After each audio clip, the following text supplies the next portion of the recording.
What's going on, guys? The MJ Scientist here. Decided to do a full album review of one of my favorite Michael Jackson albums. Honestly, I have a bunch of favorite albums by the King of Pop, but this album, right here, the vinyl original pressing I have, it's a banger to me. And this is what got me into Michael Jackson next to Thriller 25. So I have to say, Thriller and Invincible are probably my favorite albums by Michael Jackson.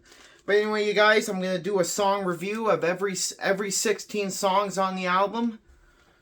I got the booklet here as a reference. Anyway, let's get started. Okay, the first song is Unbreakable. I absolutely love Unbreakable. It's probably my favorite song on the album. It is such a great opener. Michael goes really hard with his vocals in this song. I'm not really sure if there's auto-tune. I do know there's some songs on the album that have auto-tune, but you hardly notice it. And if you do notice it, it's very second. It's a very slim auto-tune Michael does. But I get it. He was experimenting with stuff at the time in 2001 when this album was released. But Unbreakable is really good. Notorious B.I.G. does a really great verse. I believe Michael saved up the verse. I don't think he took it from a Biggie song, not to my knowledge. I believe he still had it from the 90s with Biggie. But I could be wrong on that. Comment below if I'm wrong. I'd appreciate that. Unbreakable was produced by Ronnie Jerkins and Fred Jerkins III, Ronnie's brother. LaShawn Daniels, all that. It's a great song, you guys. Unbreakable is a banger. It stays on the album with me. I will also mention his unreleased songs because his unreleased songs during this time period, or Thriller, are just bangers. And a couple of them could have been on this album. We got Heartbreaker. Now, Heartbreaker is an interesting song. It's a very fast-paced, kind of dual-step, I feel like R&B type song that Michael was going for there. It's a very great song, but it probably isn't my favorite on the album. And it does have some auto-tune, but it's very minimal. It's very seconds, you know. You really hardly hear it, in my opinion. You have to have an ear for that, I guess. And Michael doesn't fully use auto-tune. But anyway, Heartbreaker is a great song. Trying to think the rapper that's on this song. See if it can tell me. Right. Rap recorded by Bob Brown. Bob Brown. Very nice. It's a very nice song, but it isn't my favorite, but I think it should stay on the album. The third song is Invisible, the title track. Now, Invisible is a nice song. It tells a great story. There's actually really good lyrics on here. Let's see if I can find one of my favorites. I don't want to waste my time looking through this booklet, but it's a reference for me. Invisible, it's not the best song on the album, but it is quite a banger. The beats are really good. There's another rap verse, you know, it's kind of weird. You're listening to this Michael Jackson album, and there's already 3 rappers in the first 3 songs. But, yeah, see. Rap performed by Fats. Ah, yes, Fats. He's a great rapper. It's kind of hard for me to remember every detail, but I want to explain to you guys who the rappers are and who collaborated on these songs. Again, it was produced by Ronnie Jerkins and Fred Jerkins, just like Heartbreaker. It's a nice song, and I would keep it on the album. We got Break of Dawn. Now, Break of Dawn is one of my favorites, you guys, on this album. Probably one of my favorite Michael Jackson songs. Dr. Freeze and Michael did a great job producing this song. In fact, the original demo of Break of Dawn, I believe it's called Twilight. I could be wrong, though. It could be called Twilight. It sounded completely different than the Break of Dawn song we've all heard and loved. But it's still a great song. It tells a great story. Michael's deep falsetto voice, I'm telling you, you guys, this is what got me into him, honestly, was his older self, and just his voice ages like fine wine, I swear to God. Alright, we got Heaven Can Wait. Now, Heaven Can Wait can stay on this album. Some fans don't like it, and you know, it's okay. We can all have our opinions. We all have our differences on how much we love Michael. But Heaven Can Wait honestly stays on the album. Teddy Riley produced the track with Michael. It's really good. I get those Teddy Riley vibes when I listen to it. It was co-written though. No, it wasn't co-written. It was a demo presented to Michael.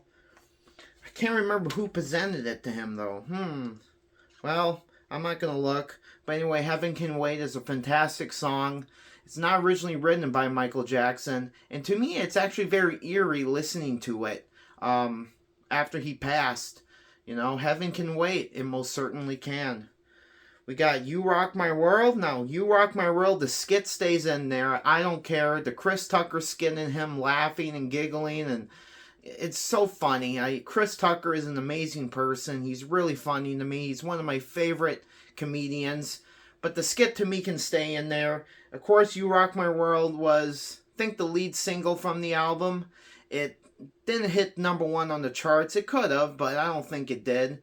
It was very close, though. The music video is one of my favorites, and it's a great music video. I highly recommend you guys look it up if those of you who don't listen to Michael that much. Rodney Jerkins produced the song. It's really great. You Rock My World is one of my favorites on the album. It has a great message. I love Michael's love songs. They're so beautiful. They have such great messages compared to the garbage we have nowadays, but anyway, you guys, that's really how I feel about modern music. And this album, to me, has not aged at all. To me. That's my opinion. But this album, to me, has not aged at all. Alright, we got Butterflies. Now, Butterflies is my favorite song next to Unbreakable on this album.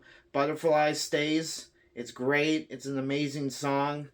I'm really speechless when I listen to this song, honestly. Michael's deep voice just carries you throughout the song, and I really don't mind his deep voice, you guys. He was like, what, 43, 44 when this album came out?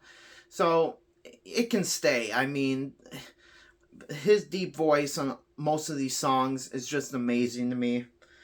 Alright, we got Speechless. Now, Speechless, you know what? I love this song. When I first heard it, it made me cry a little bit. It did, you guys, honestly. Speechless can stay. It has a great message. I always felt like he was singing about his fans in this song, singing about what he loved in life. It's a great life song. And it's short, sweet, and simple, but it's straight to the point, Speechless. So, yeah, it can stay. 2,000 Watts. Now, I've spoken to a few fans that don't like this song. Michael sings too deep. The beat is all over the place. And yeah, it is quite a different song than what we're normally used to hearing from him. But hey, Teddy Riley produced this, which is quite interesting to me. 2,000 Watts is, honestly, can stay. I think 2,000 Watts is really good, guys. It's actually one of my favorite songs on this album. It doesn't top Unbreakable or Butterflies, but I do like 2,000 Watts a lot. Trying to keep this video short, sweet, and simple, and straight to the point for you guys. I don't want to make this 30 minutes long, but if it is, it is.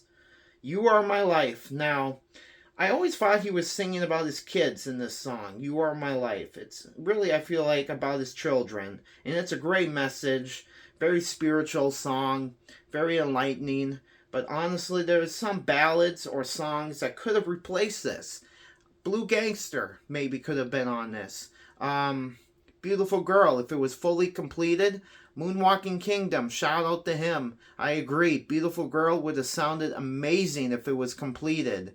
You Are My Life is really good, but honestly, I feel like a certain song could have replaced it. Probably, even it doesn't make sense, but Blue Gangster, it's not a ballad, Blue Gangster, but it is quite a hard song. People say, should A Place of No Name be on the album? Honestly, you guys, it doesn't sound Invincible to me, A Place of No Name. It's just a cover, and that honestly makes sense to me. It's just a cover song, so it's going to sound kind of like the original, but with that Michael flavor, I call it. You know, that Michael style. But, yeah, You Are My Life could probably be taken out, but either way, you guys, it's still a great song. Now, Privacy. Privacy stays on there, man. Escape and Privacy are neck and neck with me, but I feel like Privacy has a great message. Michael was sick of the paparazzi throughout his life. You really feel it when you listen to this song. You just feel he had enough. He wanted privacy. He wanted to live like everybody else. I mean, can you imagine being Michael Jackson for a day? Oh my gosh. Couldn't do anything. except Hide at Neverland. But anyway, Privacy is a good song. The Slash guitar solo is really great. I appreciate Slash for being on this song. It can stay. One of my favorite pictures here, by the way. Very good, very good. Got Don't Walk Away. Now, Don't Walk Away, in my opinion, is probably the most boringest song on the album. It has a good message. It's a great ballad, but it still doesn't really hold up to all these songs I have been explaining to you guys. Honestly, I can't think of well, Seeing Voices. Seeing Voices could be on this album. It's a beautiful song. I do agree that Seeing Voices should be on this album. So I'm going to probably replace Don't Walk Away with Seeing Voices. But Don't Walk Away is probably my least favorite on this album. It still has a great message. Michael's voice just carries you. It really does. But I just don't think it fits and suits this kind of album, you know? I feel like most of this album should be this hard kind of R&B stuff that Michael was going for at the time. But it's still a nice song. Now we got Cry. We've Had Enough could have easily replaced this, you guys. Once again, I'm going to mention his username, Moonwalking Kingdom. Yes, We've Had Enough could have easily replaced Cry. Cry is still a nice song. I enjoy the chorus very much, but We've Had Enough is one heck of a song by Michael Jackson. I'm shocked he did not pick We've Had Enough for the Invincible album. I mean, he rocked it out of that song. But Cry is still an okay song. Yeah. The Lost Children. Now, The Lost Children is beautiful. Michael produced it. Michael wrote it. Michael had his full hand on it. It's a great song, you guys. The Lost Children is probably my top 5 favorite Michael Jackson song for a reason. It has a very powerful, strong message, and it's just one of those reasons that proves to me, hey, Michael was an alright guy. He was a kind human being with a kind soul, and he really put it out there in his music. And The Lost Children is one of those songs. So yeah, that definitely stays on this album. Whatever Happens. Now, Whatever Happens, man, I get lost in this song, you guys. It's amazing. Produced by Teddy Riley again. I love the guitar solo very much on Whatever Happens. I love Michael's voice. His deep voice, you guys, is just amazing to me. It's not like Thriller. It's not like the Off the Wall days that everybody loves, but it's an alright voice. It's very catchy. It carries you. And Whatever Happens, he goes really hard in that song. So it stays on the album. So yeah. Threatened. Now, Threatened is, again, one of my favorite Michael Jackson songs. It's such a great closure to the album, I feel like. A lot of, some fans, they want to know what he's singing about, what he's talking about. Is it the next Thriller? I don't think it really is the next Thriller, you guys. In my opinion, I think Michael was talking about just the media and his haters and his enemies. They should have been threatened by him. He rocked the music industry. He owned half of Sony. I mean, this guy was unbelievable how much power he had in the music industry. So they should be threatened by him very much. So yeah, it's a great song. The Rod Sterling intro is really good. He samples it from that show Twilight, I believe. Or I don't know what the show is called. I could be wrong on that, but anyway, yeah, it's a great song. The beats are everything. Everything's in place. Definitely stays on the album. Now we've got credits. Okay, you guys. Short, sweet, and simple Invincible album review. I wanted to make this a little longer, but honestly, I couldn't remember everything. So hopefully I explained to you guys what this album really means to me right here. It's a great album, and I forever treasure it for getting me into the greatest of all time, Michael Jackson. Anyway, guys, thank you so much for watching. More videos to come. Thank you. Goodbye.